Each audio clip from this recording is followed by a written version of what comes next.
नको. खालती ठेवा.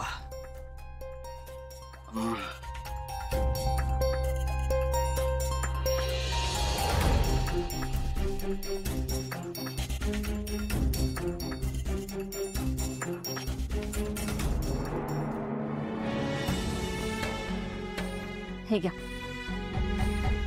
मी या घरात राहू नये असं वाटतं का तुला? काय झालं असं का बोलताय तुम्ही? हो, आता कुठे सगळं सुरळीत होतं अशी आशा दिसते, सगळं नीट चालू आहे. मग अशा वेळी तुम्ही इथून जावं असं का वाटेल मला?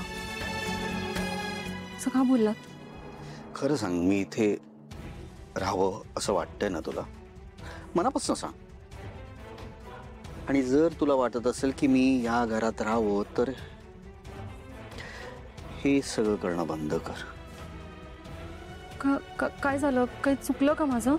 खूप चुकलंय तुझं. हे मला चहा आणून देणे, माझं जेवणाची वेळ पाळणे, मला जेवण आणून देणे, माझी सेवा करणे प्लीज बंद कर.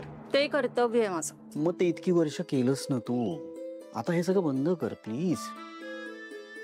चूक पार पाडलेस आत्तापर्यंत तुझं कर्तव्य, पण नवरा म्हणून मी माझं कर्तव्य पार पाडलं का? नाही ना. आणि खरं सांगू का, मला आता सगळं करता येतं. मला भात लावता येतो, मला भाजी करता येते, शेपूची तर भाजी. इथे मी थांबलोय ती तुझी सेवा करायला, माझी सेवा करायची नाही, कळलं? बस बस बस बस. आणि हा चहा तू पी. तुमची सेवा मी करणार आहे, प्या. त्यासाठी इथे थांबलोय. स्वप्न तर बघत नाही आहे ना मी. आणि अचानक झोपेतून उठल्यावर हे स्वप्न तुटणार तर आहे ना? अमृता मॅडम, हेच सत्य आहे. मग आता हे सत्य असंच राहू द्या. आणि माझी केली तेवढी सेवा खूप झाली, आता मला करू द्या. हे घ्या.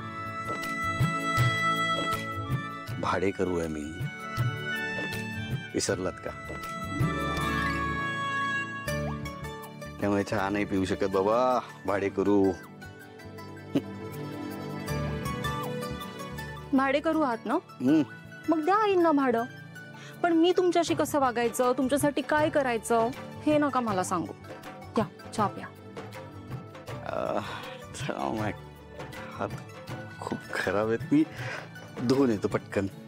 हे काय, किती किती डाग आहेत तुमच्या हातावर, किती खराब झालेत हात. मी ते मेकॅनिकचा हात आहे, डिझेलने धुतलं ना की स्वच्छ.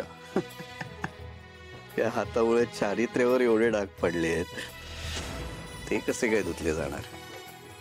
असो, चला असं चहा पिऊया. द्या. थांबा थांबा, मी देते. मी देते.